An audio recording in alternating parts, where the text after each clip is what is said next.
Hello दोस्तों, स्वागत है आप लोग का। दोस्तों आज डेट है 12 नवंबर। देखें करंट अफेयर न्यूज़ में कौन कौन सी न्यूज़ इंपॉर्टेंट है हमारे एग्जाम पॉइंट ऑफ व्यू से। जो पैक्स वगैरह वो बाद में डिस्कस करते हैं, कहीं बीच में डिस्कस कर लेंगे हम लोग, ठीक है। तो लियोनिड्स उल्का वृष्टि ये क्या होता है, इससे पहले जानने से पहले ना कुछ टर्म समझते हैं, ठीक है।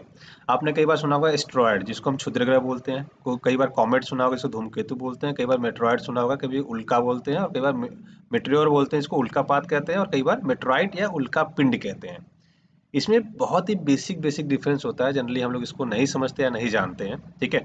तो आज आपको मैं समझाता हूँ कि ये सब चीज़ें होती क्या है, उसके बाद हम समझेंगे कि उल्का वृष्टि क्या होती है, ठीक है। इन टर्म्स को समझने की कोशिश करेंगे हम। तो सबसे पहले हम स्टार्ट करते हैं क्षुद्र ग्रह, एस्ट्रॉयड किसको कहते हैं, ठीक है। एस्ट्रॉयड की अगर बात करें हम, तो दोस्तों एस्ट्रॉयड, ठीक है, एस्ट्रॉयड एक छोटा सा, मतलब छोटा निष्क्रिय चट्टानी उल्का पिंड होता है, जो क्या करता है, सूर्य की परिक्रमा करता है। जितने देखिए, जितने भी उल्का पिंड होते हैं वो सब सूरज की ही परिक्रमा करते हैं, ऐसा नहीं किसी और के ग्रह की परिक्रमा करते हैं। जितने उल्का पिंड होते हैं सब सूर्य की परिक्रमा करते हैं। तो ये छोटा सा होता है, इस चट्टान पे कुछ भी नहीं होता है, बस ये चट्टान जैसा ही दिखता है, मतलब इसमें जीवन लाइफ ऐसा कुछ भी नहीं होता है, ठीक है। ये क्या करते हैं, सूर्य की परिक्रमा करते रहते हैं, तो इसको हम बोलते हैं एस्ट्रॉयड या क्षुद्र ग्रह। अब एक टर्म आता है धूमकेतु या कमेट बोलते हैं। ये बेसिकली चट्टान जैसा दिखता है, बट चट्टान होता नहीं है। ये कैसा होता है, ये दोस्तों गैस, पत्थर, धूल कण ऐसे बना होता है। मतलब अगर ये सूरज के पास जाता है तो वाष्पित हो जाता है, या फिर जैसे जैसे घूमते घूमते ये भी सूरज के चक्कर लगाता है, ठीक है। इसमें अंतर क्या होता है, मैंने आपको बताया था जो क्षुद्र ग्रह होते हैं, ठीक है, वो पूरी चट्टान होते हैं, कंप्लीटली चट्टान होता है, उसमें गैस वगैरह, धूलकण वगैरह कुछ भी नहीं होता, बस वो चट्टान होता है। लेकिन जो धूमकेतु होता है, जिसको हम कॉमेट बोलते हैं, इसमें आपकी चट्टान के साथ साथ क्या हो जाती है, गैस हो जाती है, धूलकण हो जाते हैं, सारे इन सब चीजों से ये निर्मित होती है, ठीक है। तो ये क्या करती है, ये भी दोस्तों इसकी चक्कर लगाती है, लेकिन जब चक्कर लगाते लगाते लगाते ये जब सूरज के पास पड़ते हैं तो वाष्पित हो जाते हैं, ठीक है, तुरंत वाष्पित हो जाता है ये। तो ये अंतर हो गया क्षुद्रग्रह स्टार्ट में। क्षुद्रग्रह क्या हो गया, ये बस चट्टान होता है, छोटा सा एक चट्टान होता है। धूमकेतु क्या होता है, इसमें गैस, धूल के कण, पत्थर होते हैं, उसको हम बोलते हैं धूमकेतु बोलते हैं। अब इसके बाद एक टर्म आता है उल्का, ठीक है, मेट्रॉयड बोलते हैं इसको। उल्का जो होता है दोस्तों, इन दोनों का समझ लो मतलब मिक्सर ही होता है, धूमकेतु और इसका एकदम सेम ऐसे ही होता है, ठीक है। ये भी क्या करता है, सूर्य की परिक्रमा लगाता है, ठीक है। ये भी क्या करते हैं, सूर्य की परिक्रमा लगाते हैं। इसको धूमकेतु या क्षुद्रग्रह के पिंड ही होते हैं, बट ये थोड़े छोटे होते हैं, मतलब धूमकेतु या एस्ट्रॉयड से छोटे होते हैं, इसलिए हम उल्का इसको बोल देते हैं, ठीक है। यहाँ तक हो गया। अब बोलते हैं उल्कापात। उल्कापात का मतलब, पात का मतलब तो गिरना, ठीक है। तो होता क्या है कि कई बार उल्कापिंड सूर्य के चारों तरफ घूमते घूमते घूमते घूमते पृथ्वी की कक्षा में प्रवेश कर जाते हैं, अर्थ की कक्षा में प्रवेश करते हैं, और ये अर्थ की तरफ बहुत तेजी से बढ़ते हैं। कई बार आपने मूवियों में देखा होगा, ऐसा होता है, ठीक है। तो जब ये पृथ्वी की कक्षा में प्रवेश करते हैं ना, तो बेसिकली क्या होता है, इस समय ये वाष्पित हो जाते हैं, ठीक है। तो इसी को बोलते हैं उल्कापात, मेट्रोर बोलते हैं इसको। जब गिरता हुआ क्या होता है, एक कोई पिंड क्या होता है जो पृथ्वी की कक्षा में प्रवेश करते करते करते वाष्पित हो जाता है। आपने बचपन से एक चीज देखी होगी क्या, टूटते हुए तारे से एक विष मांगते हैं हम ना। ये टूटता हुआ तारा यही दिखता है, जो उल्कापात होता है ना, यही हमें क्या दिखता है, टूटता हुआ तारा दिखता है, ठीक है। तो कई आप अभी भी देखते होगे टूटता हुआ तारा, तो विष मांगते होगे। टूटता हुआ तारा कुछ नहीं होता दोस्तों, ये उल्कापात ही होता है, जो बेसिकली पृथ्वी की कक्षा में प्रवेश करता रहता है और उस समय वाष्पित होता है, तो आपको तेजी से एक लाइन जाती हुई दिखती है, ठीक है। वो गिरते हुए उल्का, आपका जो उल्का पिंड होता है वो जल जाता है, ठीक है। कॉन्सेप्ट क्लियर है यहाँ पे। अब उसके अलावा एक टर्म हम यूज करते हैं उल्का पिंड। अब उल्का पिंड क्या होता है, उल्का पिंड वह उल्का होता है दोस्तों जो पृथ्वी के एटमॉस्फेयर में प्रवेश कर जाता है लेकिन नष्ट नहीं हो पाता, ठीक है। कुछ तो ऐसे होते हैं कि जो आपको क्या दिखते हैं, टूटता हुआ तारा दिखता है, पर वो प्रवेश करते समय ही क्या होता है, पूरी तरह जल के वाष्पित हो जाते हैं। कुछ उल्का पिंड ऐसे हो जाते हैं, मतलब कुछ उल्का ऐसे हो जाते हैं जो इंटर कर जाते हैं पृथ्वी की कक्षा में, लेकिन वो पूरी तरह नष्ट नहीं हो पाते, बच जाते हैं। वो क्या होता है, पृथ्वी की सतह पे आकर टकरा जाते हैं। कई बार आपने मूवी में देखा होगा ना कि बड़े बड़े पत्थर गिरे, कहाँ से, आकाश से पृथ्वी में गिरे, तो वो होता है एक्चुअली में उल्का पिंड, ठीक है। अब एक बार थोड़ा रिवाइज कर लेते हैं। देखो, क्षुद्र ग्रह क्या होता है, ये बस चट्टानों से बना होता है। धूमकेतु क्या होता है, चट्टानों से, गैसों से, धूलकणों से बना होता है। उल्का क्या होता है, क्षुद्र ग्रह और कॉमेट का रूप ही होता है लेकिन छोटा होता है, ठीक है। उल्कापात क्या होता है, पात का मतलब गिरना, मैंने बताया जस्ट अभी आपको।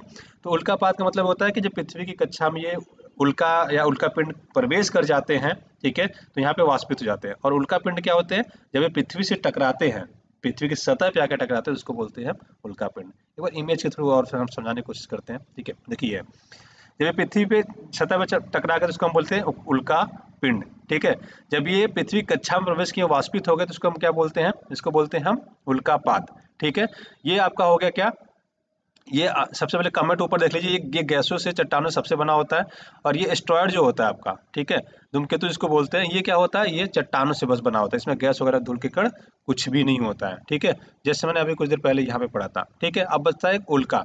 उल्का जो होता है ये छोटे छोटे पार्ट, जैसे देखो एस्टेरॉयड इतना बड़ा सा, एक छोटा सा पार्ट इसका निकल के ये निकल के, तो इसको मेट्रॉयड या एस्टेरॉयड बोलते हैं, ठीक है। ये बेसिक से कॉन्सेप्ट थोड़ा दोस्तों आपको याद रखना है, ठीक है ना। चलिए, अच्छा एक टर्म और रह गया हमारा ना, सबसे पहली लाइन। अब उल्का वृष्टि क्या होता है?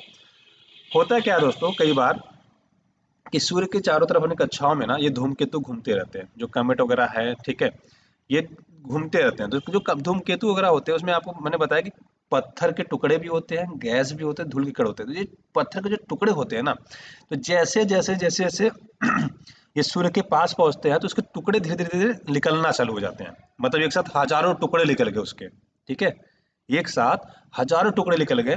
कई ये पृथ्वी की कक्षा में चले जाते हैं, कई आपके वायुमंडल में घूमते रहते हैं, ठीक है। तो इन्हीं को हम बेसिकली बोलते हैं उल्का वृष्टि या मेट्रोर शॉवर बोलते हैं इसको, मतलब धूमकेतु या उल्काओं की वर्षा बोलते हैं हम लोग, ठीक है। तो इस इमेज में देखिए, इस इमेज में देख रहे हो आप, ये आप कई बार ऐसे दिखेंगे, कई बार ऐसे दिखेंगे, तो हम इसको बोलते हैं क्या, धूमकेतु की वर्षा होना, ठीक है। तो इसकी को हम बोलते हैं अब अच्छा, जो लियोनिड्स उल्का वृष्टि होती है वो लगभग 33 साल में एक दो बार होती है, ठीक है। लगभग जनरली 33 साल पे होते हैं ये सब, ठीक है। क्योंकि रीजन क्या है, क्योंकि कुछ उल्का पिंड जो होते हैं ना, वो अपनी पूरी कक्षा को जो है 33 ईयर में पृथ्वी की पूरी करते हैं, ठीक है। तो जो पूरी करने वाले होते हैं उसके आसपास ही कई बार एक पृथ्वी के पास चले जाते हैं। तो इस जनरली क्या होता है कि एक धूमकेतु क्या करता है, सूर्य की परिक्रमा में 33 साल लगाता है, ठीक है। तो जब 33 साल लगाता है, तो 33वें 34वें साल पहुंचता है ना ये, तब ये ज्यादातर उल्का वृष्टियां हो जाती है। बट कई बार पहले भी हो जाती है। तो अगर पिछली बार की बात करें तो ये दोस्तों आई थिंक मुझे लग रहा है 2002 के आसपास हुआ था, हाँ करेक्ट, 2002 के आसपास हुआ था, ठीक है। तो अभी कितना हो रहा है, 2021 में। तो ये देखिए लगभग 20-21 साल के पास भी हो जाता है, कभी भी हो सकता है, बट जनरली ये 33 साल में अपने पूरे करते हो, तो इसी के आसपास में ये उल्का वृष्टियां होती हैं, ठीक है। तो इतनी बेसिक टर्म्स आपको जस्ट याद रखना है, जो मैंने बताया आपको एग्जाम पॉइंट से बहुत इंपॉर्टेंट। इवन आप कोई भी एग्जाम दे रहे हो, चाहे स्टेट पीएससी दे रहे हो, चाहे यूपीएससी दे रहे हो, चाहे अदर एग्जाम एसएससी वगैरह दे रहे हो, वहां भी आपको ये काम आना है, ठीक है ना। चलिए आगे बढ़ते हैं। ओनाके ओबावा, ये क्या है? अगर इसकी बात करें तो बेसिकली एक जयंती के रूप में कर्नाटक सरकार ने इसको सेलिब्रेट करना चालू किया गया। जो ओनाके ओबावा थी दोस्तों, एक महिला योद्धा थी।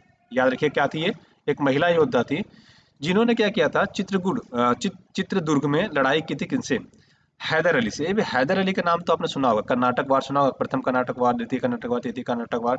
जब कर्नाटक वार पढ़ेंगे आप, तो हैदर अली पहला कर्नाटक वार एंग्लो इंडियंस के साथ, ठीक है, मतलब अंग्रेजों के साथ कर्नाटक वार हैदर अली लड़ते हैं। सेकंड में हैदर अली की मृत्यु हो जाती है, उनके बाद उनका बेटा आता है टीपू सुल्तान। तो देखो अब यहाँ से अगर आप पढ़ रहे हो ना, जैसे ही टीपू सुल्तान की बात आ गई है, हैदर अली की बात आ गई, तो अंग्रेजियों और कर्नाटक में मैसूर उस समय हुआ करता है, तो मैसूर कर्नाटक वार भी नहीं बोलते हैं, मैसूर वार बोलते हैं, ठीक है। आंग्ल मैसूर युद्ध बोलते हैं बेसिकली उसको। कर्नाटक वार देखोगे तो आप फ्रांस के साथ हो जाता है।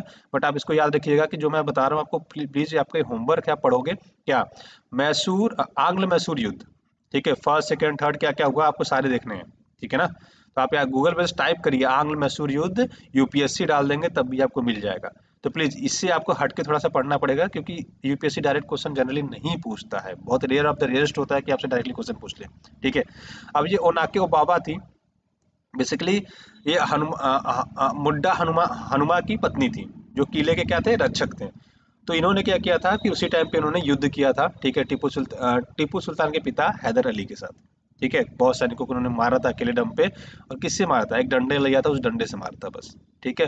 तो ये इसलिए गौरव का प्रतीक माना जाता है कि एक लड़ाकू महिला थी ये, ठीक है। तो ये आपसे पूछा जा सकता है एग्जाम में। अच्छा, अब मैंने ये पढ़ाया क्यों, देखो नाम देखो, ओनाके ओबावा, क्या लगता है, या तो जापानीज होंगे या तो चाइनीज हो गए, या तो जापान से कुछ रिलेट हो रहा है, चाइना से है। तो हम इंडिया के बारे में कभी सोच ही नहीं पाएंगे। तो याद रखिए कई बार नाम से हमें कंफ्यूज नहीं होना है, तो इसलिए थोड़ा सा आप पढ़ के रखेंगे तो आपके एग्जाम पॉइंट से रिलेवेंट होता है, ठीक है। तो सिर्फ हमारा मेंटरशिप प्रोग्राम कल से स्टार्ट हो रहा है, ठीक है, फ्रॉम 13 नवंबर 2021 से। कल 9 से 10 बजे तक हमारी लाइव क्लास होने वाली है, ठीक है। तो पहली क्लास होगी, जिनको ज्वाइन करना होगा आपको लिंक 1 घंटे पहले आ जाएगा, ठीक है। तो आप उसको ज्वाइन करिएगा। आपको व्हाट्सएप पे कहीं भी अगर आपको चाहिए कि ना सर मैं लिंक प्रोवाइड करा दीजिए, हम लिंक प्रोवाइड करा देंगे। जैसे वीडियो स्टार्ट होगा तो डिस्क्रिप्शन लिंक में आपको लिंक प्रोवाइड करा देंगे ज्वाइन करने के लिए, ठीक है। तो प्लीज़ इसको ज्वाइन करिए। अब 2 फैकल्टीज आपके साथ रहेंगे, आपको पता चलेगा कि कैसे कैसे क्या पढ़ना होता है, क्या समझना होता है, क्या चीज़ें फॉलो करनी होती है, सारी की सारी उसमें आपको प्रॉपर गाइडेंस दी जाएगी। तो प्लीज़ इसको ज्वाइन करिएगा, ठीक है। जिन्होंने डीके सेशन का ऐप डाउनलोड नहीं किया, ऐप डाउनलोड कर लिया, अब स्टोर से जाके हमारा कोई भी कोर्स परचेज कर सकते हो, हमें डायरेक्टली परचेज कर सकते हो। आप नए हैं तो एनसीईआरटी से स्टार्ट करिएगा। फाउंडेशन कोर्स हमारा स्टार्ट हो गया, जब चाहे आप ज्वाइन कर सकते हैं, इस महीने हमारी ज्वाइनिंग चलती रहेगी, ठीक है। इसके अलावा वेरियस कोर्सेज है, आप चाहे तो वो ज्वाइन कर सकते हैं। पेमेंट मैंने बता रखा 3 तरीके से कर सकते हो, अकाउंट में, फोन पे, पेटीएम, गूगल भीम यूपीआई से कर सकते हो, या तो ऐप के थ्रू डायरेक्टली पेमेंट कर सकते हो, ठीक है। अब बात करते हैं एमपी लेड स्कीम की। बेसिकली एमपी लेड स्कीम की बात करें तो बहुत पुराना है, 1993 से चला आ रहा है, दिसंबर 1993 में स्टार्ट हुआ था ये। इसको बोलते हैं MP local area development scheme, ठीक है। अब बेसिकली होता क्या था कि हर सांसद को, ठीक है, हर मेंबर ऑफ पार्लियामेंट को दोस्तों 5 करोड़ रुपए हर साल मिलते हैं। किस लिए? कि जिस एरिया से आप आते हैं, बेसिकली जिस एरिया से आप एमपी चुने गए हैं, उस एरिया का डेवलपमेंट करें, ठीक है। तो साल में कितने, 5 साल में इनको 25 करोड़ रुपए मिलते हैं। अब ये 25 करोड़ रुपए कहाँ जाते हैं ये बताने की जरूरत तो हमें नहीं है, ठीक है। तो इसका बहुत ज्यादा उपयोग अच्छा नहीं हुआ। तो अभी गवर्नमेंट ने क्या किया, जब पैंडेमिक स्टार्ट हुआ था तो इनकी फंडिंग 2 साल की रोकी दी थी, ठीक है। तो अभी गवर्नमेंट ने कहा कि जो 5 करोड़ देते थे, 5 करोड़ से हम घटा के इतना कर रहे हैं, 2 करोड़ रुपए देंगे अब, ठीक है। एक बार तो इन्होंने कहा था कि हम बंदी कर देंगे, फिर उन्होंने कहा नहीं, कुछ एमपीज अच्छे काम करते हैं, कुछ नहीं करते हैं, तो इसका मतलब ये कि टोटली बंद नहीं कर सकते, बट 2 करोड़ रुपए कर दिए। अच्छा, एक चीज और इसमें होता है कि अगर आप 5 करोड़ रुपए मिले हर साल ना, जनरली क्या होता है रूल कि अगर आप उसको यूज नहीं करते तो वो पैसा लैप्स हो जाता है। अगर आप कोई पैसा मिल रहा है गवर्नमेंट के द्वारा, अगर आप उस फाइनेंशियल ईयर में अगर आप यूज नहीं करते तो लैप्स हो जाता है।